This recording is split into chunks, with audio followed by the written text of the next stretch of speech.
Hello, dear students. Welcome to online maths class. This is your maths teacher. Dear students, yesterday we started chapter number 7, cube and cube roots, and we have discussed a short introduction of this chapter. So, first of all, let's summarize that short introduction. That is, what is a cube? When a number is multiplied by itself 3 times, it is called cube.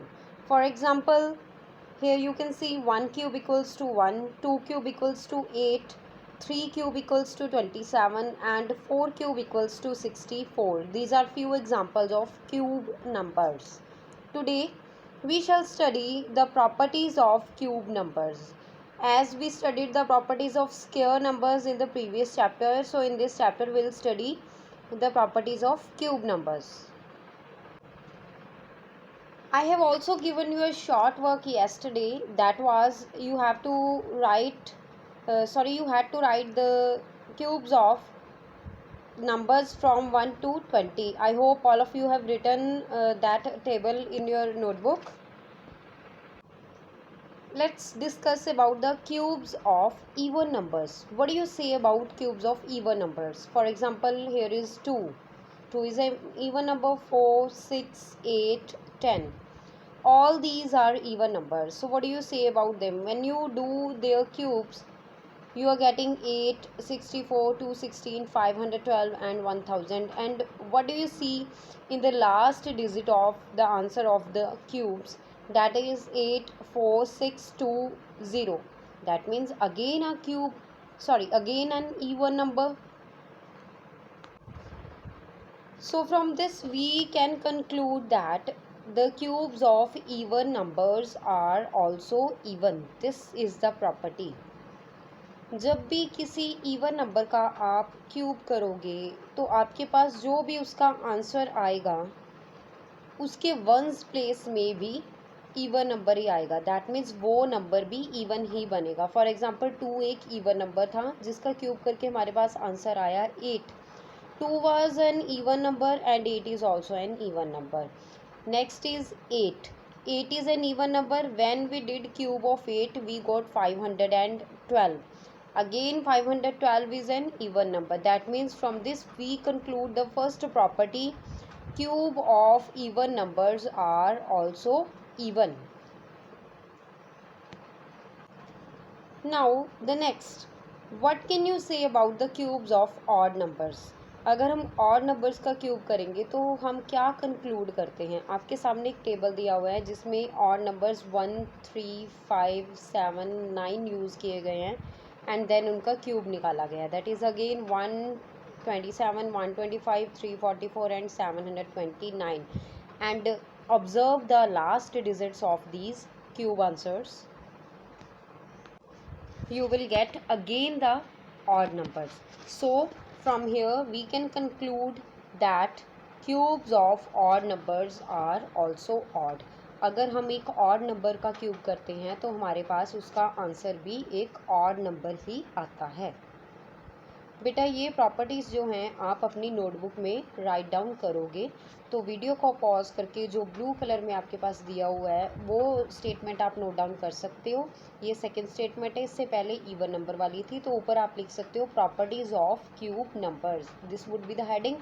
So first property, cube of odd number is always odd.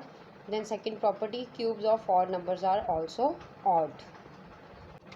Next is, what can you say about the cubes of numbers that have 0, 1, 4, 5, 6 or 9 in one's place? अगर आपके पास ऐसे numbers है जिनके cubes में ये वाले number आ रहे हैं, जिनके क्यूब्स में देखोगे आप यूनिट प्लेस पे 0, 1, 4, 5, 6, 9 नंबर्स आ रहे हैं, तो ये कौन सी प्रॉपर्टी होल्ड करते हैं? So they hold the property, the cubes of numbers that have 0, 1, 4, 5, 6, 9 in the ones place also end with 0, 1, 4, 5, 6, 9. That means अगर आपके पास कोई नंबर है जिसकी बैक साइड पे 0 लगा हुआ है, 1, 4 लगा हुआ है, 5 लगा हुआ है, 6 लगा हुआ है, 9 लगा हुआ है, जब आप इनका क्यूब करते हो तो उनकी वंस प्लेस में भी सेम टू सेम वही नंबर आएगा. अगर ज़ीरो वाले का क्यूब करोगे तो उसकी प्लेस में भी ज़ीरो ही आएगा, 4 का क्यूब करोगे तो 4 आएगा, 6 वाले का क्यूब करोगे तो 6 आएगा, 5 वाले का क्यूब करोगे तो 5 आएगा। ठीक है। तो जिन नंबर्स के पीछे ये 6 नंबर्स लगे होंगे उनके क्यूब्स के पीछे भी यही 6 नंबर्स आएंगे। So you can write this statement which is given down here. Next property, what can you say about the cubes of numbers ending in 2, 3, 7, 8?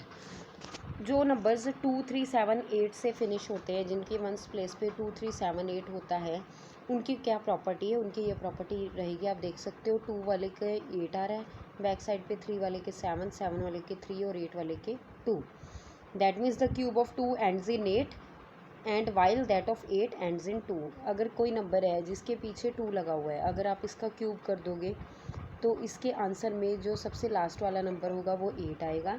या फिर अगर आप 18 का क्यूब करोगे तो इसके आंसर में जो भी लास्ट वाला नंबर आएगा वो 2 आएगा। मतलब 2 वाले के क्यूब में लास्ट वाला नंबर 18 आएगा, 8 वाले के क्यूब में लास्ट वाला नंबर 2 आएगा। ओके। सिमिलरली अगर कोई नंबर 3 से एंड हो रहा है और आप उसका क्यूब करते हो तो उसके आंसर में आपके पास एंड में 7 आएगा। और अगर कोई नंबर 7 से एंड हो रहा है उसका आप क्यूब करते हो तो उसके आंसर में 3 आएगा। राइट। तो आप नीचे ये जो 1 एंड 2 पॉइंट दिया हुआ है, इस प्रॉपर्टी को आप जो पहले प्रॉपर्टीज़ नोट डाउन किए उसके नीचे कैरी ऑन कर सकते हो। Here you can see from the summary, आपको एक ही पेज पे सारी की सारी प्रॉपर्टीज़ लिखी हुई मिल गई हैं। तो अभी सब बच्चे वीडियो को पॉज करेंगे और 5 मिनट्स के बीच बीच इस समरी को नोट डाउन करेंगे। आप समरी की जगह लिख सकते हो, यहाँ पे हेडिंग दे सकते हो प्रॉपर्टीज़ ऑफ क्यूब नंबर्स। तो आपके पास ये 6 प्रॉपर्टीज़ हैं, इनको आपने लर्न भी करके रखना है और ये प्रॉपर्टीज़ फर्दर यूज़ भी होंगी। Okay. Now it's time for independent practice. You have to practice question 5. You have to try practice question 5 given at SB 20 in your supplementary book. So here is the practice question 5.1. State whether the following statements are always true. If not, explain why. आपको ये बताना है कि always true statements हैं या नहीं है। अगर नहीं है तो क्यों नहीं है। First, the cubes of 18, 20 and 26 are all odd numbers. वो स्टेटमेंट में ये बोल रहा है कि 18 का क्यूब जब करोगे, जब 20 का क्यूब करोगे तो 26 का क्यूब करोगे। क्यूब करने के बाद जो आंसर आपके पास आएगा वो ऑड नंबर्स आएंगे। तो ये स्टेटमेंट बेटा फॉल्स है। ठीक है। क्यों है ये फॉल्स? क्योंकि ये तीनों ही इवन नंबर्स हैं और जब हम इवन नंबर्स का क्यूब करते हैं तो हमारे पास आंसर भी क्या आता है? इवन नंबर आता है। तो यहाँ पे लिखा हुआ है we know that the cubes of even numbers are always even, therefore the cubes of these numbers will also be even, hence this statement is not true. Okay. Next is the cubes of 12, 22 and 28 will all end with 8. 12 का, 22 का और 28 का जब हम cube करेंगे तो वो 8 से एंड होगा। No, this is wrong statement, this is again a false statement. क्यों? क्योंकि 12 का जब हम क्यूब करेंगे और 22 का क्यूब करेंगे जब हम, ठीक है, इन दोनों के क्यूब में तो बेटा लास्ट डिजिट में 8 आएगा ही आएगा, बट 28 के क्यूब में लास्ट डिजिट में 8 नहीं आएगा। क्या आएगा? 2 आएगा। राइट। क्योंकि ये प्रॉपर्टी हमने पढ़ी थी, तो इस अकॉर्डिंग ये प्रॉपर्टी क्या हो जाती है? फॉल्स हो जाती है। राइट। तो ये भी स्टेटमेंट फॉल्स है। आप वीडियो को पॉज करके इन दोनों क्वेश्चंस, इस क्वेश्चन के दोनों पार्ट्स के आंसर्स को नोट डाउन कर सकते हो। नेक्स्ट आपके पास 5.2 है, the cube of 100 will have dash zeros at the end. 100 के क्यूब में कितनी ज़ीरोज़ आएंगी? तो बेटा जब भी आपने किसी ज़ीरो वाले नंबर का स्क्वायर या क्यूब निकालना होता है, दैट मीन्स 100 का आपने क्यूब निकालना है, तो आप 100 को क्या करोगे? 3 टाइम्स मल्टीप्लाई कर दोगे। ठीक है। तो आपके पास कितना आंसर आ जाएगा? That is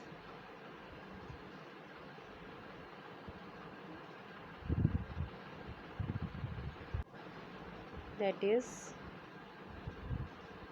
this, right, and that would be 10 lakh. Okay, एक चीज़ और मैं बता देना चाहती हूँ बेटा, क्यूब में बच्चे अक्सर क्या करते हैं, फॉर एग्जांपल यहाँ पे दिया हुआ है 4 स्क्वायर और यहाँ पे दिया हुआ है 4 क्यूब। स्क्वायर में क्या कर देते हैं बच्चे, 4 को 2 के साथ डायरेक्टली मल्टीप्लाई करके लिख देते हैं 8, दैट इज़ रॉन्ग। और ऐसे ही यहाँ पे 4 को 3 के साथ मल्टीप्लाई करके लिख देते हैं 12। ये अक्सर बच्चे ये मिस्टेक्स करते हैं, जबकि इनके एग्जैक्ट आंसर क्या आएंगे, 4 स्क्वायर का आंसर क्या आएगा, 4 इंटू 4 दैट इज़ 16, और 4 क्यूब का आंसर क्या आएगा, 4 into 4 into 4, that means you have to open it 3 times, 4 4 16, 16 4 64। तो आप देख सकते हो कि दोनों आंसर्स में कितना डिफरेंस है। तो ये मिस्टेक आपने नहीं करनी है। पावर का मतलब होता है वो नंबर अपने आप से उतनी बार मल्टीप्लाई होगा जितनी उसकी पावर है। नेक्स्ट क्वेश्चन आपके पास है, how many perfect cubes are there between 20 and 50। 20 और 50 के बीच कितने परफेक्ट क्यूब्स हैं। तो सबसे पहले बेटा आपको ये पता होना चाहिए कि 20 एक परफेक्ट क्यूब है या नहीं है, या फिर 20 से छोटे वाला परफेक्ट क्यूब कौन सा है और 50 से बड़े वाला परफेक्ट क्यूब कौन सा है। अब 20 से छोटे वाला परफेक्ट क्यूब हमारे पास कौन सा आ जाता है, हाँ जी, 1 1 1 क्यूब 1, 2 क्यूब 8, 3 क्यूब 27। तो 2 क्यूब आ रहा है आपके पास, दैट इज़ 8। और 50 से बड़े वाला क्यूब कौन सा बनता है, 64, that is 4 cube equals to 64। तो 2 क्यूब और 4 क्यूब के बीच सिर्फ किसका क्यूब रह गया, 3 का क्यूब रह गया, दैट इज़ 27। यही चीज़ यहाँ पे लिखी हुई है, the perfect cube closest to 20 is 27, that is 3 cube equals to 27। The cube of 4 is 4 cube, that is 64, which is greater than 50, hence the only perfect cube which lies between 20 to 50 is 27, that is 3 cube. So आप इस question को अपनी language में भी note down कर सकते हो। बेटा ज़रूरी नहीं है कि सॉल्यूशन सेम टू सेम जैसा यहाँ पे दिया हुआ है वैसा ही आपने कॉपी करना है, आप अपनी इजी लैंग्वेज में भी उसे लिख सकते हो, but make sure that it should be understandable by you and teacher as well while checking. Okay, here is the homework for you. आपने अपनी एनसीईआरटी बुक में से पेज नंबर 111 के ऊपर जो ट्राई दीज दिए हुए हैं, this is the page given to you and these are the try these. इसके 8 पार्ट्स हैं। क्वेश्चन ये है कि find the ones digit of the cube of each of the following. आपने इस नंबर का क्यूब करना है और ये फाइंड आउट करना है कि इसके क्यूब में वंस डिजिट कौन सा आ रहा है। तो बेटा जैसे यहाँ पे आपके पास फर्स्ट नंबर दिया हुआ है 3331, ठीक है। मैं आपको इसकी एक एग्जांपल लेके बता देती हूँ। 3331 में लास्ट वाला डिजिट ही आप देखो, सबसे पहले तो क्या है ये 1, राइट। तो आपने लास्ट वाले डिजिट का क्यूब कर लेना है, 1 इंटू 1 1, 1 इंटू 1 1, दैट इज़ 1। तो जब आप 3331 का क्यूब भी करोगे तो भी उसके आंसर में जो लास्ट वाला डिजिट आएगा वो 1 ही आएगा। ओके, एक पार्ट में और आपको बता देती हूँ। फॉर एग्ज़ाम्पल हम करते हैं लास्ट वाला पार्ट, दैट इज़ 53। अब 53 का लास्ट डिजिट कौन सा है, 3।